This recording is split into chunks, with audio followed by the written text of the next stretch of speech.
Hey, welcome to 1500ESPN.com. I'm Derek Wetmore, and this is Andrew Kramer. We just left Vikings practice on Wednesday afternoon where, man, the injury report is growing lengthy. Not only the starting quarterbacks out, other significant injuries all over the ball. We'll talk about that on this video. We'll also talk about Teddy Bridgewater's pending first start, where he'll start against the Falcons this weekend at TCF Bank Stadium. And finally, we'll get to Matt Kalil's struggles with the Vikings. Andrew talked with O-line coach Jeff Davidson today. Got a little bit of insight on that for you. We'll also expound on all of those topics on a Purple podcast immediately after this. We're going to sit down, bust out the mics, and record some of this stuff and really kind of dive deep. So if you enjoy any of the Vikings coverage, be sure to check out that Purple podcast where we can really afford to go a little bit more in depth. We got more time. First things first, Andrew. Teddy Bridgewater's first start, kind of an exciting thing for Vikings fans, even if it comes much sooner than we anticipated. Yeah, it's the start of the Teddy Bridgewater era, whether he's ready for it or not. And really, he's decided to come out there and say it's not about him and kind of put the onus on his teammates. Well, really, it is about him because right now he's one of the only few starters that's going to be healthy for this team moving forward. Obviously, left tackle Matt Kalil has struggled in his own right, but then you're without Adrian Peterson. The only group that has stayed somewhat healthy is your wide receiving core because now tight end Kyle Rudolph is out. And even there, Jerome Simpson was suspended and now is gone. Yeah, I mean, that's not a health issue, but that's just a Jerome issue. But yeah, to that point, Teddy's going to have to really step up here in terms of if they want to keep up with the offenses they're going to be facing in terms of the Atlanta Falcons, the Detroit Lions.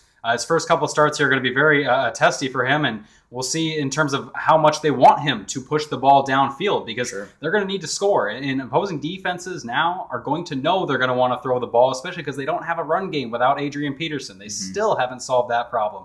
So that's not helping Teddy Bridgewater. He's got a lot of things going against him here in these first couple starts just based on the personnel they have healthy and available on this team. And so really it is about him and what he can do going forward. Yeah, I agree. I think he showed me enough Sunday, though, that I'm curious to see that he can hold down this starter's job for the Vikings. I mean, typically you don't expect to see a rookie thrown into the fire so early, but you're seeing it around the league. Derek Carr started in Oakland. Blake Bortles now starting for Jacksonville. Even Johnny Manziel getting ticked with Cleveland. So it's not unheard of to have a rookie quarterback thrown in, and we'll see if Teddy can handle it. No, it's not unheard of, and I'm sure he could handle it. The point is the success that you can expect out of him. Will he be successful? And in his own right, he could be successful individually, but the team as a whole, he's still got 21 other starters on both sides of the ball. So there's going to be plenty of other guys that play a huge factor in this team, and Teddy's just one of them, but he's going to have the biggest weight on his shoulders in terms of how much this Vikings offense can be successful with him. So it goes with quarterbacks in the NFL. Some of the problems that Andrew touched on aren't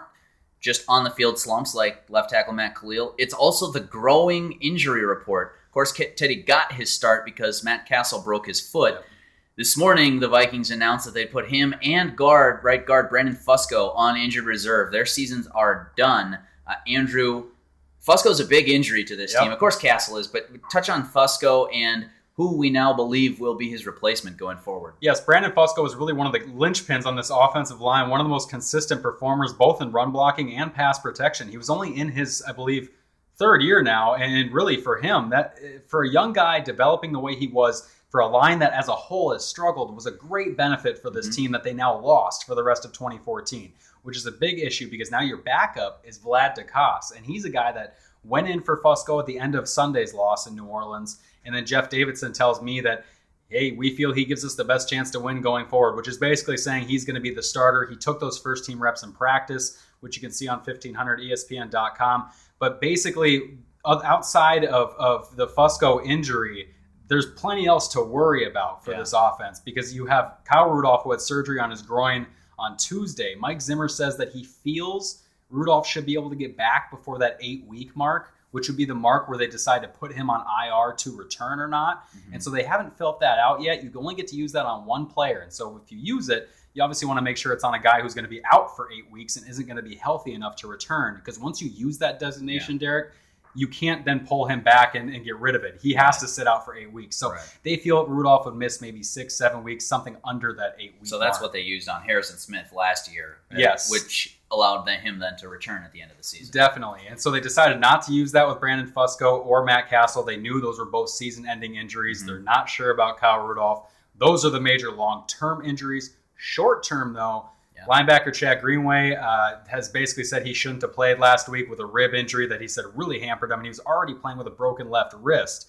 And Left hand. Or excuse me, Wrist left hand, right wrist last year. The guy's tough, though. Hard to keep up with these Right. things. But moving forward, though, you have that to worry about. Gerald Hodges would get the start if Greenway couldn't go. They don't know about Greenway's status this week. We know he sat out Wednesday, might sit out tomorrow as well. We also had Harrison Smith added to the injury report with a knee injury. He was limited today. That was a new injury, although Harrison said that's not too much, not really something they should worry about. He should be fine for Sunday. Outside of that, Josh Robinson and Linval Joseph both sat out. Mm-hmm. Yeah, it's a growing list, and it's, of course, a growing concern. Yep. Real quickly, touch on one more growing concern, and then we'll get into this hardcore on the Purple Podcast. Matt Kalil through 3 games and the preseason as well.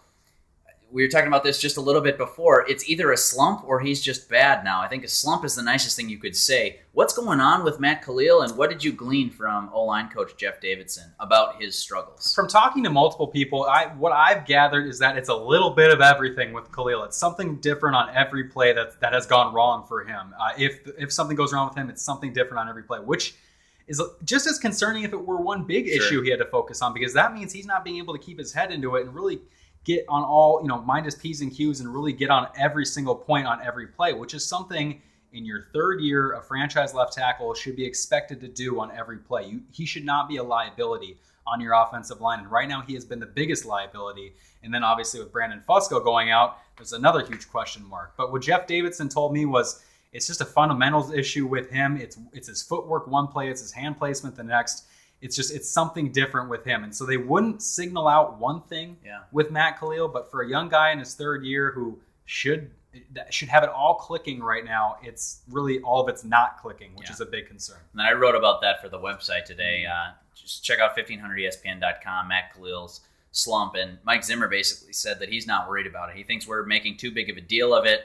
But I got to think, the highest draft pick on this team currently, as a left tackle protecting a rookie quarterback's blind side, it's really important for him to succeed, and for him to struggle the level he has is probably the biggest concern remaining on the Vikings, not named Adrian Peterson. Yeah, and Matt Kalil's job just got more important with Teddy Bridgewater being back there, because now you're not just protecting your veteran placeholder, you're now protecting the future franchise quarterback. Yeah, it's messy. Check out the Purple Podcast for more on that situation. For Andrew Kramer, Derek Wetmore. Thanks for watching.